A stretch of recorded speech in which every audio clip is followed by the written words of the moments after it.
more than just a marketing company. We are almost family. We're proud to offer the highest quality, most unique merchandise services on the market today. From our family to yours, we put lots of love and careful attention to each item and service.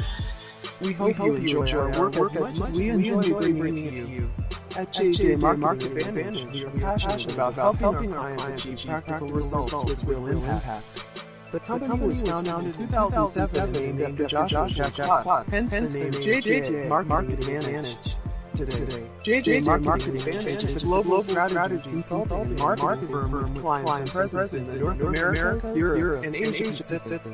Josh Jack acts as the firm's Chief Executive Officer. We are in the business of advising clients, many of which are facing unprecedented change and disruption in their industries and need a fresh perspective on their most pressing business challenges. Our ongoing aim is to help clients succeed. We examine these challenges and new ways to produce breakthrough insights and deliver unique solutions. We provide insights that impact our clients using our unbiased, fact-based, rigorous approach to uncover business truths and smash the competition. Whether it's a global pharmaceutical company evaluating strategy to develop new cures for diseases, an airline seeking new revenue sources in a challenging to regulate industry, or a global footwear company repositioning its brands. Our clients rely on JJ Marketing Advantage to help them meet their toughest challenges and take advantage of their biggest opportunities. Our deep industry expertise, analytical rigor, and the knowledge that it takes to turn insights into action are the hallmarks of our approach. We are both analytical and creative. We communicate, design, develop, publish, influence, experience, move, and inspire. We understand that there's more to marketing than making you look good. We go to work every day to help grow your business. We are that strategic partner. You're experts in everything digital brand and marketing. We can be reached at www.jjmarketingadvantage.com or give us a call at 1-877-322-JJMA. That was 1-877-322-5562. We are located at 895 Don Mills Road, Suite 900, Toronto, Ontario, M3CU1W3, Canada. This podcast has been powered by www.kickmedia.com. That's www.kickmedia.com. You can find us on all major podcast platforms, including Spotify, Apple Podcasts, Google Podcasts, and many more. Kick the Media was established in early 2016. It was founded under the grounds to entertain other people around the world. Kick the Media registered officially as a business in late October 2018. Our goal is to provide local Southwestern Ontario news with the opinion of everyday people. We have also had interest in the food scene in the Hashwag area will eventually expand to other places. We also love to have special guests on our show to see how they made a start today. If you have not had a chance to listen, here and let us know what you think. Then in early January 2021, with new ownership changes, we plan to bring Kick Media back an entertainment production company that helps support the wide range of podcast shows. Artists, long and short film producers of any platform. We want to open up an easy-to-use platform for companies to assist newcomers in the industry. Even if you're professional, see how we do things in Kick the Media and tell us if you like our style. This podcast has been powered by www.kickmedia.com. That's www.kickmedia.com.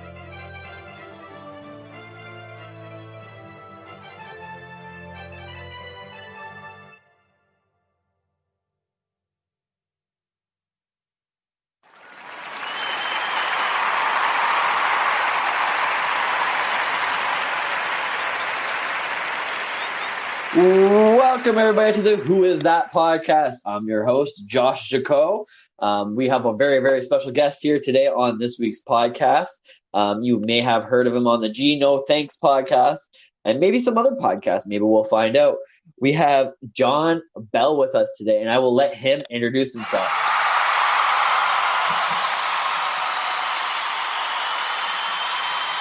Hi, so my name is John Bell. I am currently a student studying music education up in Boca Raton. Yeah, that's basically, my day-to-day, except with this whole coronavirus thing that's kind of messing things up. So hopefully I can get back in person in school again in the fall. So, Yeah, that's me. well, welcome, John. Welcome to Who Is That podcast. I appreciate you being on this week's podcast.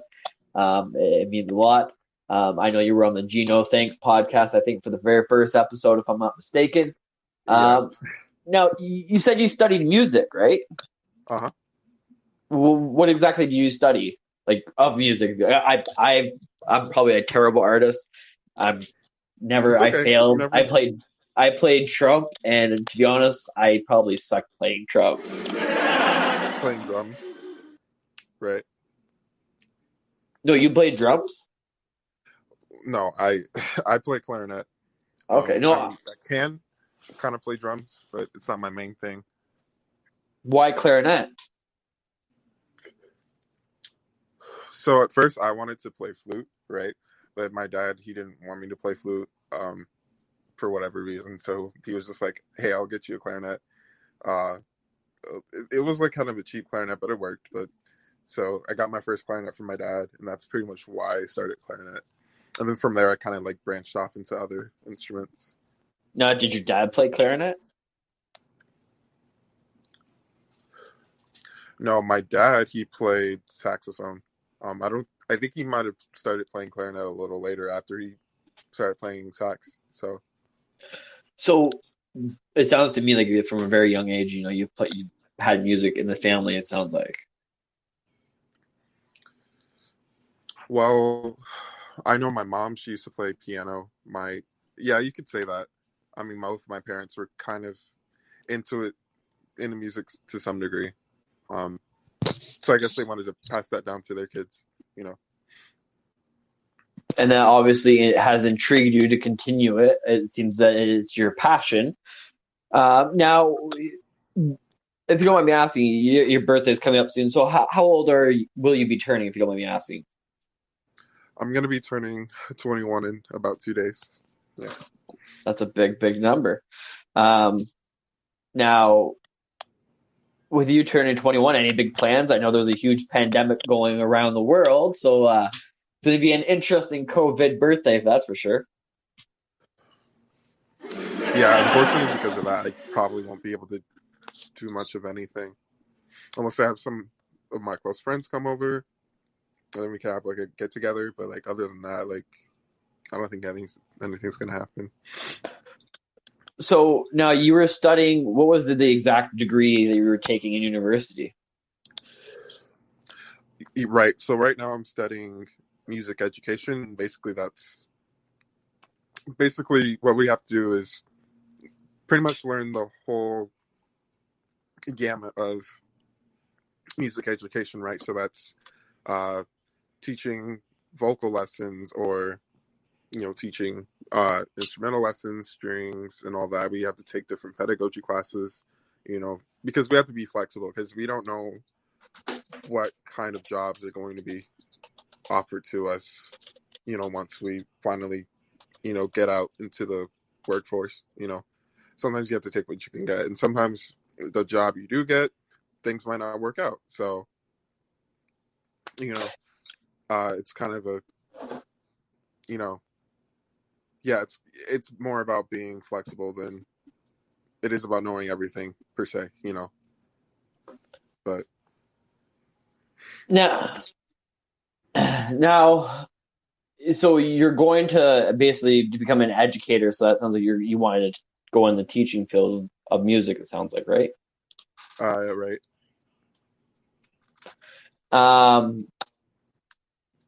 Now, how many more years do you have left? How many years have you completed? If you don't mind. As of this year, I'm in my senior year. So hopefully I'll be getting out of here soon, but I still have to I still haven't taken my my general knowledge exam, which all of us are supposed to do. So hopefully I can get through that soon, so I can take the rest of my classes. Okay. And do you have any other goals, maybe, for future classes or for future courses per se, other than music, or is there something else in music that you want to pursue? I think one of my, I guess, goals coming up is maybe getting a master's in music therapy or counseling, because I think my real passion kind of lies in, like, I don't know, like,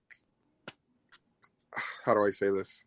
I don't know, helping people in that capacity. Like, I eventually want to be able to, like, become a clinical therapist. So I wouldn't say like education is my main passion. I would say like my real passion is, I guess therapy in that And sense. what's intrigued you to that, if you don't mind me asking? Like, is there a specific reason you want to share with us that, kind of maybe put you towards that path? Is there something about music that you think, may help the general public, to help people with anxiety, depression, or mental illness per se? It doesn't have to necessarily be anxiety or depression. It could be any type of form. Right, I get that. So basically, my personal experience, that got me into, got me intrigued by therapy was, the fact that I went to therapy myself, and I had results, and I remember people telling me, "Oh, you should just try it. You don't know what's gonna, you don't know how it'll affect you exactly. It won't hurt to try it." So, but I was thinking, hey, I don't really have like a serious mental health problem. Like, at the time it was kind of bad, but like, it wasn't, I didn't think it was that much of an issue. But therapy kind of turned me around, and it kind of helped me see like patterns in the things I do across like a great span of time, and it just helped me figure out a lot of different things about myself. And I kind of want to do that for someone else, like to guide them to be their best personal emotional selves or whatever. Yeah, and yeah. Now, is now, have you come up with any, like, your own music, your own lyrics, or like, is that something that you've looked into, or is that not something I've that? thought about doing that. I've looked into it, but I haven't personally wrote a whole new piece made by me. I was thinking about doing it, but I don't know. I don't know. I guess I'm kind of afraid to do it, but you never know until you try, right? Exactly. Now, what do you wish you may have known before you got into university, that you wish you would have known before you started out, roughly? Oh, a lot of things. I wish I knew more about, I guess, the type of people I was going to meet, or about, making sure that, like, financially with, you know, the federal government and student aid, I knew the right questions to ask my parents from an early point, so I wouldn't have to go through a bit of trouble later on. There's a lot of things I wish I knew prior to doing this. Now, that is very true. Now, many people believe that, the music industry is challenging, or even the educational sector of the music industry is changing, especially with the COVID pandemic going on right now, right? To Yeah. the point it becomes overwhelming and too much to handle. Why do you think people believe that that is true? Well, I mean, you can see it on the news, on the media, like different stories. Talking about how pretty much all of education, for until someone says otherwise, is going to pretty much completely go virtual until they figure out some way to socially distance classrooms. And if that becomes an issue, social distancing, doing classes in person, then pretty much everything is going to be virtual from that point, which annoys some people in the music area, because you can't really hold band rehearsals effectively online, or at least we don't really know an effective way of doing that completely. Um, Maybe in the future it could be possible through like VR, um, and different techniques like that, but I'm not sure if that kind of thing's developing soon. Okay. Now, see, with this podcast being Who Is That, we want to know more about you and what's more about John Bell. Now, if you could have one superpower, what would it be? Okay.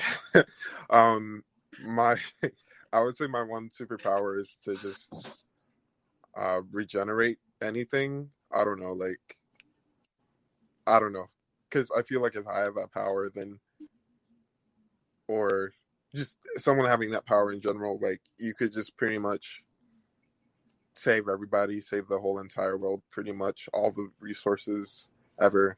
And no one would have a good reason to fight because, hey, infinite resources, yay. I don't know. That's my thinking behind it. Okay. Now, if what's something that you think that, your friends, your family, or even somebody who you may just met today, for example, what's something people seem to misunderstand about you? I don't know. Some people, I guess, kind of mistake like my own mild mannerness as like weakness, and I think that's you can't do that with. I don't think that's a respectful thing to do with someone. You can't just because someone is being kind to you or choosing to be nice to you doesn't mean like that they are like a pushover or whatever. Like I remember in college, like this is why I said like I wanted to know more about people because like I wouldn't, I would think people would respect you based on the fact that you're respecting them. You're not doing anything disrespectful to them. But I'm just like, I don't know. I kind of knew this in the back of my mind already, but like people will just, if you give them the opportunity, they will just walk all over you and do all that kind of stuff. So yeah, that's kind of I guess that's the thing people get twisted about me. Like, they think I'm nice, so they think I won't I'll just let them do whatever they want, that kind of thing. Okay. Now, what makes you feel inspired or like your best self? I would say when I'm practicing, I feel like I'm, I guess, still on the path to being my best self because I don't know, when I'm practicing, I feel like I'm honing a skill that no one can really take away from me, like mentally and orally. And, right, you're right. It's like being an athlete, like when you're training, like you're really working on bettering yourself. And that's what I like about practicing. I feel like it's kind of like my own personal meditation in a way where I can kind of block everything out and just focus on like one exact thing. Okay. Now you mentioned that you played another type of instrument. Is there only those two instruments that you play? Is there any other instrument besides? Yeah, I can play oboe. I can play flute, kind of, not very well. I can sort of play piano, but I don't. Piano is kind of difficult for me. Yeah, I can play pretty much every brass instrument. Like, I mean, I know how to play it. Didn't say I'm good at it. Clarinet is probably the one of the only things I'm actually really good at. But everything else is kind of like I picked it up, I played it for a little bit, or I played it like once or twice. You know what I'm saying? Um, And did you play these instruments from a young age, or did you just kind of progress per se? well, technically, I started on piano, and then I went on to like after piano, clarinet was my first. Uh, well, technically my second instrument. But with piano, I didn't really. I was kind of off and on with it. Like I didn't really keep up with it. I also played percussion from a young age. Forgot to mention that. But yeah, I guess it kind of slowly built on each other from like those early experiences to where I was Now, able to try new things. okay. And did that always interest you most of your life, those different types of instrument, or were you more attracted towards the clarinet per se, or towards? Well, I remember when I saw I saw like an orchestra or like a organizations of instruments for the first time. I was really interested in like trying it out. I would say like the one instrument that really attracted me first was um, probably percussion because I had never seen like a marching band before. And then after that, probably saxophones and trumpets. Like I saw a jazz band in 5th grade for the first time. I was like, wait a minute, what is this? What's going on? So yeah, I would say almost any instrument I saw was kind of interesting to me in its own way. Except piano. No. Piano kind of got the short end of the stick. Sorry. Okay. Now we're going to switch it up a little bit because I know you did mention a little bit into the healthcare field because you mentioned mental health. Now, I'm just going to throw out a random question here for you. Now, if you had $100 million to spend on health tech per se, or the healthcare industry, or towards whatever you wanted to do within the healthcare, whether mental health or towards music therapy per se, and there was no red tape, how would you spend it? I don't know, because I don't know like a lot about that particular industry and how it works and everything. But I would say maybe I would set up the scholarship so I could help students based on merit who want to be music therapists or go into those particular careers as their masters, maybe, because I know people need money with their masters because it's a lot more than undergrad, right? Yeah. Okay. Well, that's a fair answer. Now, what's the most important thing you've learned in your life, and what was your life like before you learned it, and what was your life like after you learned it? I would say one of my old band directors, he used to say, "Oh, time is going to take care of the person who did you wrong." I remember before that, like I would want revenge from people. Like if someone disrespected me or wronged me, like I would get really resentful and I would want to like do something back to them. But I remember after hearing that, I would think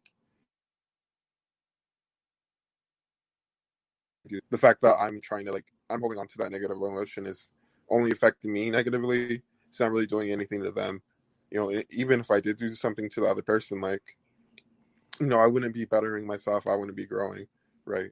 So I guess it kind of pushed me into the direction of having like this growth mindset, like, every day, like I have the opportunity to better myself. And by doing that to someone or like taking revenge and going on that path, like I'm not really getting better,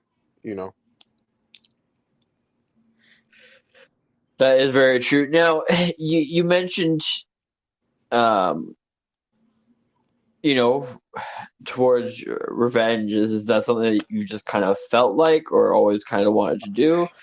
I mean, at the time, it was just something like it was really petty. Like one of my best friends, like she stopped talking to me, and I didn't know why. And then I was upset, and I was just like, "What's going on? Why would they do that?" But like eventually, they explained to me what really happened later on. But I was like, so it was fine. Like I didn't have to, at the time, like I was just holding on to that negative emotion because I didn't know what was going on. I was in the dark. But over time, things kind of resolve themselves, in its own way. Now, with that being said, it wasn't nice. Now, did you use music therapy back then to help you through that? Well, you could say music was therapy to everybody in its own way, but I don't know. You're not wrong. You're not wrong.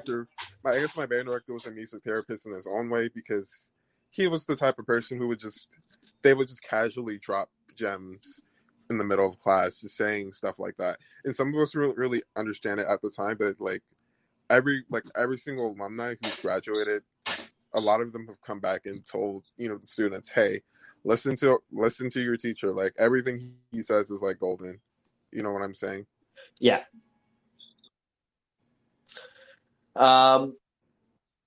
With that being said, you mentioned band members. Maybe I missed something earlier on the podcast, or just it went in one ear and out the other. But how many band members were there? And I also heard that there was a band director. But like, let's go back to the band members part. How many band members were there? What type of band did you play in? What songs did you play? Was it rock, pop, jazz, hip hop? If I'm missing a few, I'm sorry, but I'll let you. It's fine. So basically, when I was in high school, it was a performing arts school.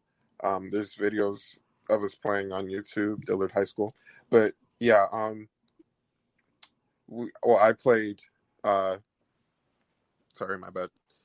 I played the wind ensemble and the jazz band, and in the wind ensemble, it was pretty small at first when it first kind of uh got kicking. I remember there were about like 40 people at first, and then it kind of got a little bigger to like 55 people. And then the jazz band, it always kind of stays around 20, 25 members because you can only have a certain amount of people on a part, right? There's only 5 saxophone parts, so there's always going to be at least 5 saxophones in that particular band, right? Yeah, and then technically I had 2 band directors. Mr. Dorsey, he ran the jazz band. Mr. McLean, he ran the wind ensemble side of things. Yeah. And what was your most memorable moment? I would say when I got to go to California for the first time. We had to raise money because we got selected to play at this music festival up in Anaheim. So eventually it was a 5-hour plane ride, and I remember I think it was, I forget what high school it was, but we were playing at a high school. I remember when I walked outside, I could see like the rest of the city kind of like sprawled out beneath me like a bowl. I could see the beach in the distance, and it was just, I don't know. That was probably the best part of the trip for me. Just that moment, just being able to see that kind of landscape. I was just like, wow, I've never seen this before. Okay. What's the particular question I was going to ask you, and I can't remember it off the top of my head. But you like music. Now, let's say, is there a project that you're working on right now that we may not know of? Not really. Other than me practicing my permanent clarinet project. Other than that, not so much. Maybe in the future, hopefully, but not right now. Now, have you ever worked on like past projects per se, or I mean, technically not within an ensemble of my own, but with school and everything, yeah, we would have different festivals and competitions that we would go to that we would work towards. Um, yeah, like the one I was, like California, like that was the wind ensemble side of things. But in jazz band, we would send in recordings so we could be selected to compete in this national jazz competition in New York. So, but right now, actually, before coronavirus kind of shut everything down, I went at my university, FAU, our wind ensemble, we went to Natchitoches, Louisiana, and we performed there for the National College of Band Director Association. So a bunch of band directors from colleges, they got together and brought some of their bands, and we performed, and yeah, had a nice little concert. okay? Now, when you were doing this, was there any type of barriers or something that may have, been in the way per se, or was it kind of, Barriers to what exactly? Or So let me let me rephrase that. So what I was meaning towards, barriers per se is, the constraints per se towards a project that you were working on. You said that you went to California per se. Would you want to like do that all over again? Was there something, may have been a hiccup per se?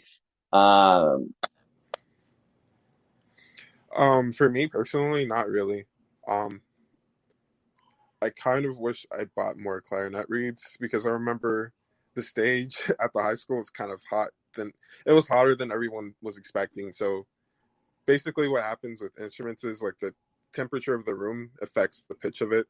So flutes, if it's like really hot, they go flat, I think.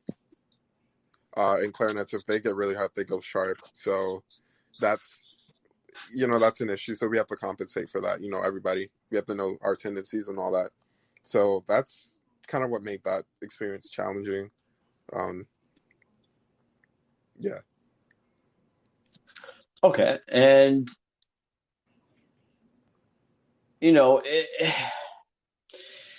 what is the best compliment you have ever received? And that could be towards anything. It doesn't have to necessarily be towards your music. But if you're going to choose something other than your music, then you're going to have to give me a second one with music. So why don't you just give me two? I don't know. Like, I guess I don't really get like compliments like that, but I would say one of the best was from, I guess, my teacher at the university. I think it was him.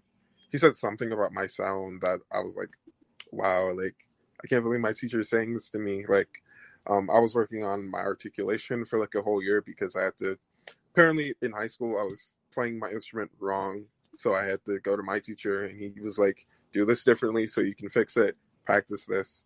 And I remember he was just like, it sounds fine. I thought it sounded bad. I thought I was doing it wrong still, but he was just like, no, it sounds good. And I was like, what? So I guess that was my best musical compliment. And then in general, I would say, I don't know, like, yeah. I guess that would apply to both. That was, yeah.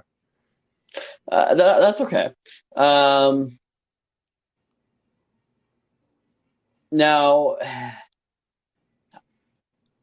how would your parents describe what you do for a living? Just going to school, or like, do you have a full-time job? Did you have a full-time job? Did you have a part-time job? Well, technically, I had like summer jobs. I worked at this camp at my university. It was like an elementary band camp. We kind of taught middle and high school. Middle schoolers and elementary schoolers, like, saxophone or trumpet or something. And some of them knew more than each other, so we kind of split them up based on like how much they knew. Then after that, I worked at the Eastern Music Festival in Greensboro, and it's a awesome orchestral camp. Like, it was a great experience for me. I loved it there. There were concerts almost every night, so yeah. Okay. Now, out of all the questions I've asked you today, now, what should I have asked you that I didn't know enough to ask? I don't know. Or should have asked? Like, what is a question that, I maybe should have asked you?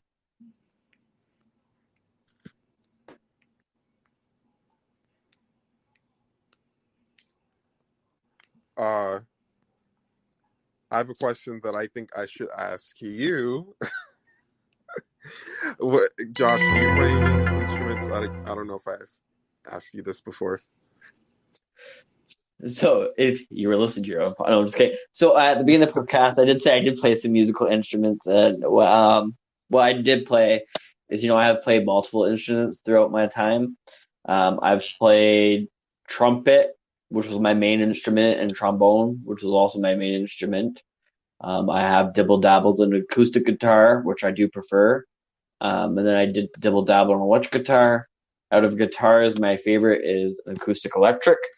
I can't play a whole lot. I could probably play like James Bond and Hot Cross Buns. That's about it. I used to know a couple. Oh, and Smoke on the Water. That used to be my favorite song. It's easy to play, but still. But yeah, I've dibble dabbled in piano. I just can never get my fingers can't stretch. Yeah, it's tricky. Same with the guitar, and that's why I can never play bass. I can't. No, my fingers are not that stretchable.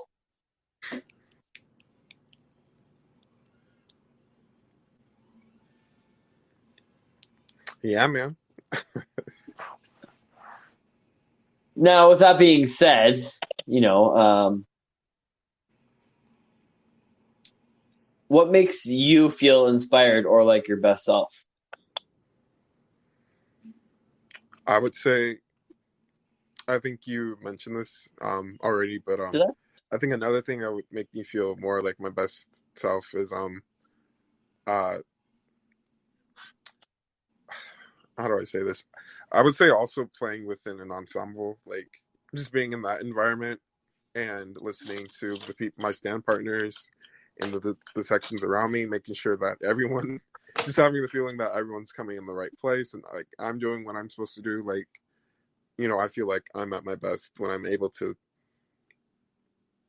play my part in an ensemble, right?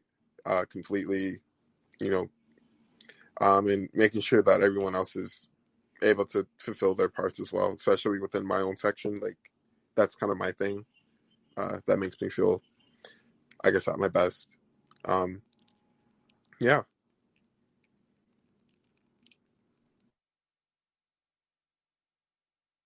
And I just want to appreciate, and give you a very thank you for doing this here today. Now, if for whatever reason any of our viewers or listeners wanted to follow or listen to you or follow you more, how can they find you? Is there any of things you want to give out?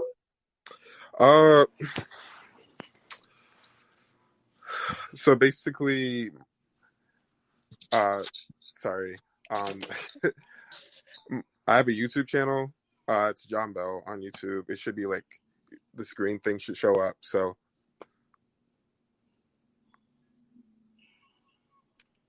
Okay, awesome. And is there anything else you want to say to end it?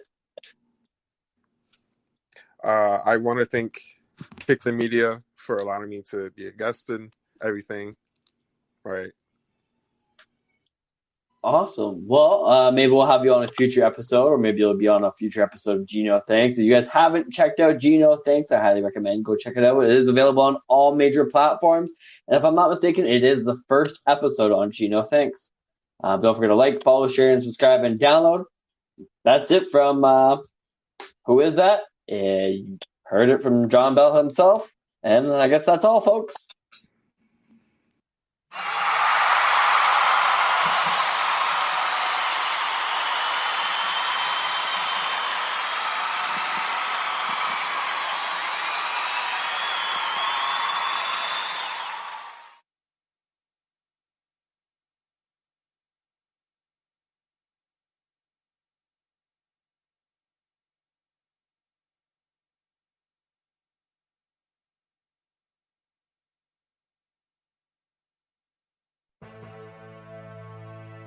This podcast was sponsored by JJ Marketing Advantage. We are more than just a marketing company. We are almost family. We're proud to offer the highest quality, most unique merchandise services on the market today. From our family to yours, we put lots of love and careful attention to each item and service.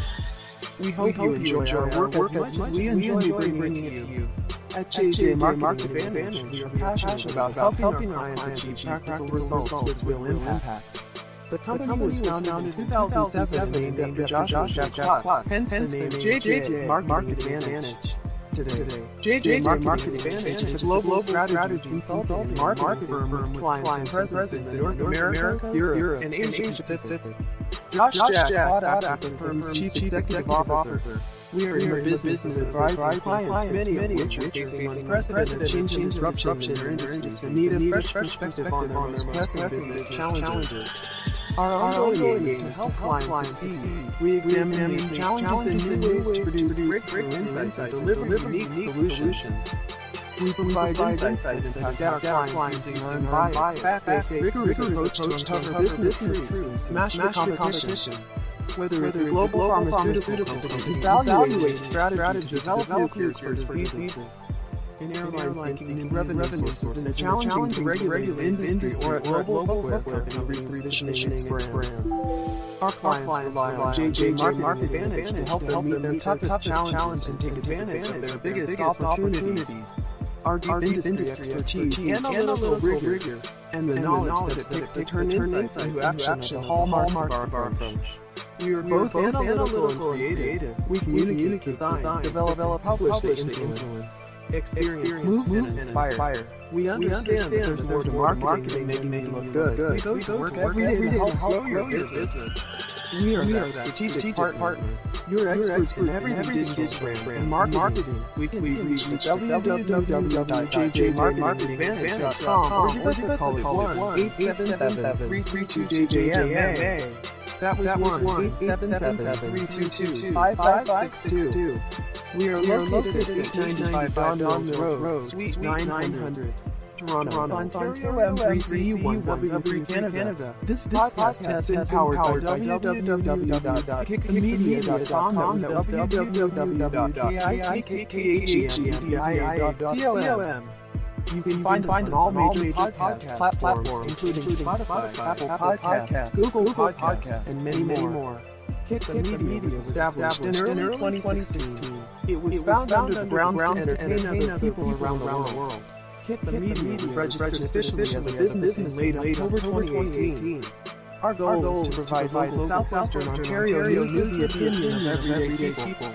We have also had an interest in the food scene in the Hashwide area will eventually expand to other places. We also love to have special guests on our show to see how they made a start today. If you have not had a chance to listen, here and let us know what you think. Then in early January 2020, underwent new ownership changes, and we plan to bring Kick Media back as an entertainment production company that helps support a wide range of podcast shows. Artists, long and short film producers of any platform. We want to open up an easy-to-use platform companies to assist newcomers in the industry. Even if you're professional, see how we do things at Kick the Media and tell us if you like our style.